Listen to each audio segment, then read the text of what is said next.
Quem quer que tenha atirado ovos em nós, só pode ter levado os ovos, porque eles não vendem ovos no lobby do teatro.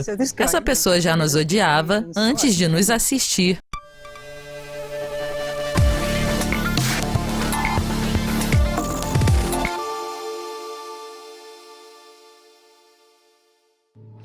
Lucinda Child, seja bem-vinda a Genebra. Você está aqui participando do Festival Antigel, que é o festival de artes aqui de Genebra. A sua obra se chama Dança e vocês já fizeram uma performance. Conte para nós sobre Dança.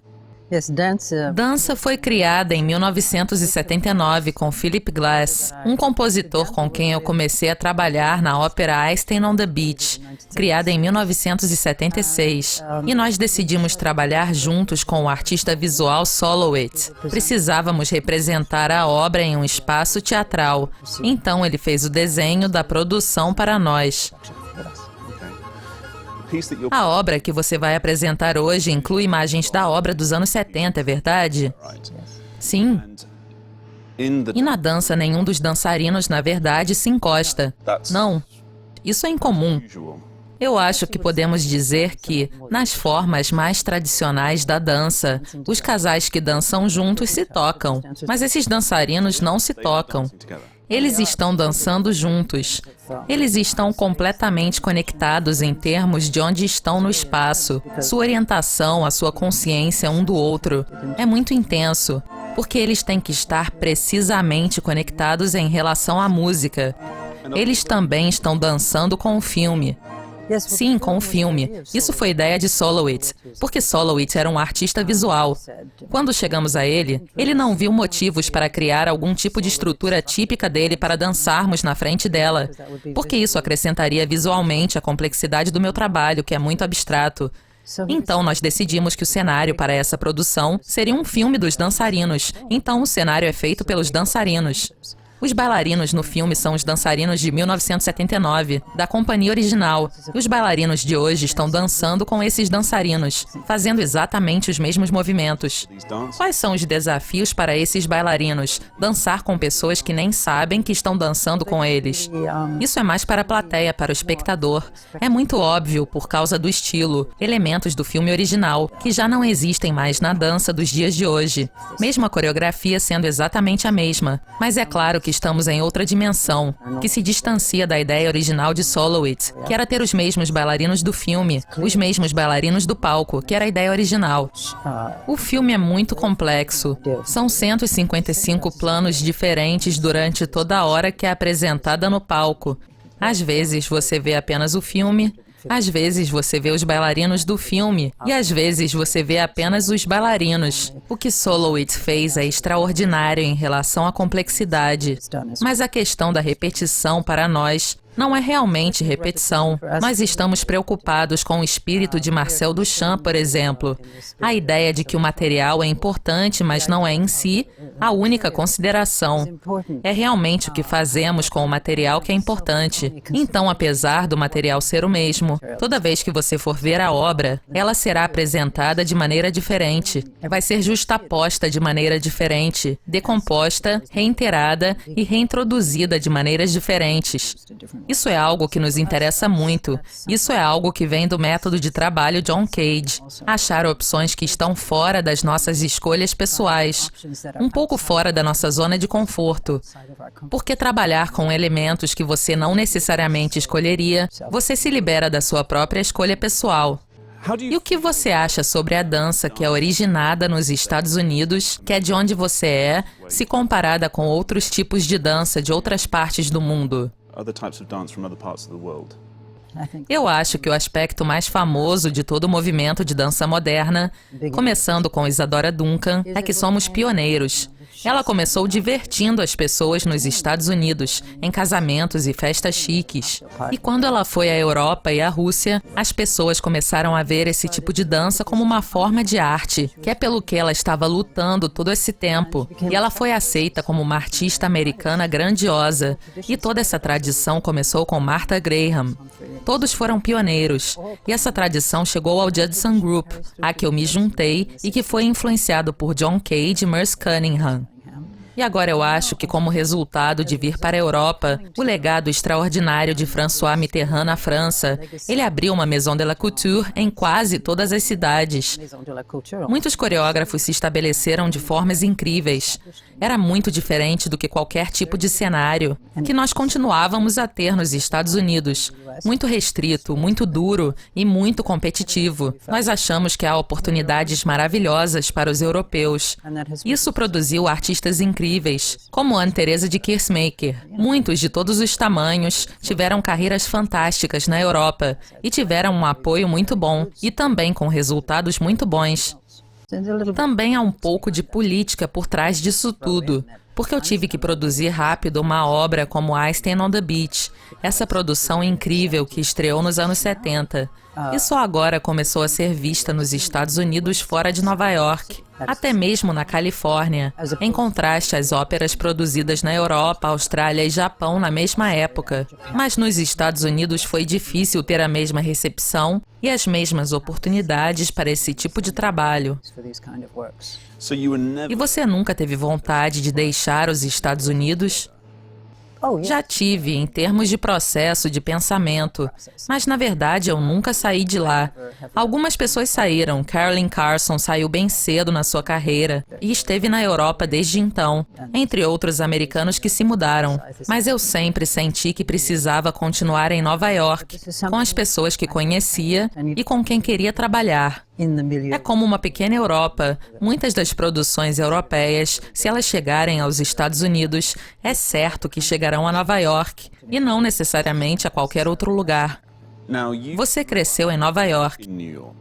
Sim, eu sou natural de Nova York. Como você acha que isso influenciou a sua vida, crescer nessa cidade naquela época? Nova York não poderia ter sido um local mais interessante para um jovem, por causa de tantos artistas. Vanity Balanchine, Martha Graham, Jackson Pollock e suas performances maravilhosas. Eu era uma garota, mas já tinha sido apresentada a todos os tipos de teatro, dança, filme. Era mesmo um local extraordinário para se estar. Quando eu era adolescente, eu comecei a treinar dança muito jovem. E eu também ia assistir a muitas performances. Todo fim de semana eu ia assistir alguma coisa. Era algo que valesse a pena? Eu acho que agora não seria. O balé comercial não é o mesmo. Não é como era antes. Mas era um local incrível para alguém em formação como eu. Mas eu acho que a arte brinca com isso. Há uma explosão de artes visuais vinda, na minha opinião, definitivamente da França, com a chegada de Marcel Duchamp, e chegou a ser comparada a uma explosão em uma fábrica de telha. Realmente, a nova escadaria descendente era incrível. O dadaísmo chegou a Nova York. E teve um impacto enorme, e eu acho que se ramificou nesses outros movimentos, o movimento da pop art. Mas isso é diferente. As artes visuais sempre trilharam um caminho separado. O teatro entrou mais tarde no movimento modernista. E eu acho que o teatro modernista aconteceu realmente aqui na Europa. E alguns dos modernos mais famosos, como Peter Stein, não foram muito vistos, na verdade, nos Estados Unidos, mesmo em Nova York. Você já pensou em trabalhar como atriz ou você sempre quis ser bailarina? Eu comecei com o desejo de me tornar atriz. Eu comecei a estudar para isso com 11 anos. E eu me lembro com muita clareza, porque a mãe de uma das minhas amigas da escola era uma atriz muito famosa, Mildred Dunnock. Ela estava em uma peça de Tennessee Williams. Eu ia vê-la o quanto podia, porque eu admirava muito. Quando estávamos trabalhando em uma peça de Shakespeare, ela chegava, vinha ajudar e dizia: "Você não está indo mal, na verdade, você está indo muito bem." E ela me encorajava bastante. E eu dizia: "Eu vou ser uma atriz." Mas aí, conforme os anos passaram e eu fui apresentada à dança, quando eu encontrei Merce Cunningham, ela se tornou meu foco. Quantos anos você tinha na primeira vez que criou uma coreografia? Provavelmente em torno de 18 anos, na faculdade que eu estudei, havia um departamento de dança, Sarah Lawrence College, uma faculdade famosa e radical, com pessoas com orientação política, pessoas maravilhosas, como o poeta Muriel Rukeyser e outras pessoas como ele, incríveis. Foi uma época muito interessante pelo que aconteceu nos anos 50, e nós estávamos emergindo de tudo aquilo nos anos 60, e foi quando eu estava na universidade. Eu acho que eu tive a sorte de estar em uma escola onde eu podia experimentar para começar. Boa parte dos experimentos não duraram necessariamente. Pastime é uma obra que será apresentada aqui em 4 de dezembro, no Centro ADC.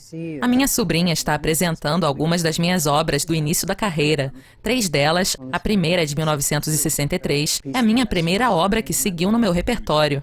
Ruth Childs? Foi Ruth Childs, sim. Ela já mora aqui há 12 anos. Ela é uma bailarina profissional e nós temos trabalhado juntas intermitentemente pelos últimos 3 anos. E você disse que é importante experimentar. Eu tenho a impressão que para as pessoas hoje em dia, as pessoas de maneira geral, não lhes é dada mais a liberdade para a experimentação. Você acha que isso seja uma realidade? Eu receio que isso possa ser considerado verdade. Há pessoas que são teimosas e fazem o que acham. Porque eu acho que se você não experimentar, se você não falhar, você não vai ser necessariamente capaz de produzir coisas novas. Você trabalhou na maioria das vezes com Philip Glass, mas há outras pessoas importantes com quem você trabalhou que foram uma grande inspiração para você? Certamente John Adams foi o segundo compositor com quem eu trabalhei mais. Em 1983, nós criamos um trabalho em colaboração com Frank Gehry, o arquiteto. Frank Gehry, na Costa Oeste. Eu fui comissionada pelo museu nos anos 80, e esse foi um período de colaboração em que havia muitos convites para coreógrafos colaborarem com artistas visuais e compositores para criarem novos trabalhos naquela época. Há algum trabalho do qual você tenha mais orgulho? Eu acho que não, porque isso muda. A vida do bailarino é uma vida de cotidiano. Não é algo que você pode colocar em um armário ou pendurar em uma parede. É um processo muito ativo e diário. Eu ainda pratico um pouco para que eu possa dançar e para que eu possa demonstrar para a minha companhia, para os meus bailarinos. Mas eu acho que agora, eu me orgulho que essas remontagens tenham tido procura, porque quando nós remontamos a dança há 6 anos, 2009, eu não me lembro perfeitamente, eles fizeram uma versão digital do filme de 35mm em preto e branco que agora foi separado, porque é muito frágil, é algo do nosso arquivo. Nós não tínhamos noção de que necessariamente essa companhia em particular iria permanecer junta com muitos dos bailarinos de 6 anos atrás, e ainda há demanda pelo nosso trabalho. E agora estamos vindo a Genebra, que é ótimo, eu fico muito orgulhosa. Você acha que isso vai inibir trabalhos originais? Não, de forma alguma. Nós sempre passamos de um projeto para o outro. E, na verdade, agora eu também trabalho com ópera, que é algo novo nos últimos 20 anos, da menina de 15. E é algo que eu gostei muito de fazer, porque eu tive que aprender bastante. Eu tive que lidar com todo tipo de situação. Os cantores não necessariamente têm treinamento de dança. E alguns deles fogem dos coreógrafos. Ela vai me mandar fazer alguma coisa e eu não vou ser capaz de cantar propriamente. E para mim é o oposto. Eu quero fazer todo o possível para acomodar, para realçar a situação da performance, porque o aspecto visual de muitas produções modernas é tão importante e deve ser parte delas, e pode ser. É preciso muita comunicação para conseguir isso, para fazer com que eles confiem em mim e para fazer com que eles fiquem muito felizes e confortáveis e muito apoiados pelo que eu dou a eles. Como você vê mudanças na plateia ao longo da sua vida? As plateias originais de dança e desse trabalho dos anos 60 eram muito divididas. Alguns gostavam, outros não. Em alguns casos, até vaiaram em algumas das primeiras apresentações desse trabalho. Isso não acontece agora, por exemplo. Ontem à noite eu não acho que ninguém tenha saído antes do final, o que é bom. E houve uma recepção muito agradável. Então eu acho que a minha obra é mais aceita agora, quase como um clássico, porque é de 30 anos atrás, quase 40 anos agora, e o impacto é bem diferente do impacto original. Se as pessoas vaiam ou saem no meio do espetáculo, isso é positivo ou isso não é algo bom? Eu sinto que, pelo bem dos meus bailarinos, eu tenho que analisar as coisas ruins, porque eles também vão olhar. Eu tenho que reagir a elas. A melhor coisa é apenas passar por elas. É a mesma coisa com... Eu me lembro de uma performance em que um membro da plateia jogou ovos em nós, ovos crus. Eu disse, felizmente, eles vieram na minha direção e não na dos bailarinos. Quem quer que tenha jogado ovos em nós deve ter trazido os ovos, porque não se vendem ovos no lobby do teatro. Então esse homem nos odiava antes mesmo de nos assistir. E também alguns críticos, que escreviam a crítica antes de ver o espetáculo. Isso ajudou a acalmá-los, e esse é o meu trabalho. É porque nós precisamos seguir em frente, e essas pessoas, elas vão embora, e nós ficamos. Você acha que festivais como esse são importantes? Qual é o papel deles na era da internet? Absolutamente cruciais, e também o fato de que a internet está nos tornando muito mais acessíveis. Eu comecei um website e eu trabalhei com um grupo na Filadélfia, o Pew Center of Arts and Heritage, que é chamado Steady Pulse, e nós recriamos alguns trabalhos, animamos algumas partituras, simplesmente fazendo com que a informação ficasse mais acessível, porque há interesse. Eu acho que isso torna tudo muito mais acessível. Se você tivesse que dar um conselho a um jovem que quer se tornar um bailarino ou coreógrafo, que conselho você daria? Simplesmente siga sua voz interior e tente. Você sabe, não é fácil. Você tem que encontrar o seu caminho. Você é o único que realmente pode fazer isso acontecer. E haverá várias pessoas que te ajudarão. E também pessoas que não te ajudarão. É uma viagem e tanto, mas é muito prazerosa. Eu tenho muita sorte de ter tido essa carreira. Lucinda Childs, muito obrigado pela participação e aproveite a sua estada aqui em Genebra. Obrigada.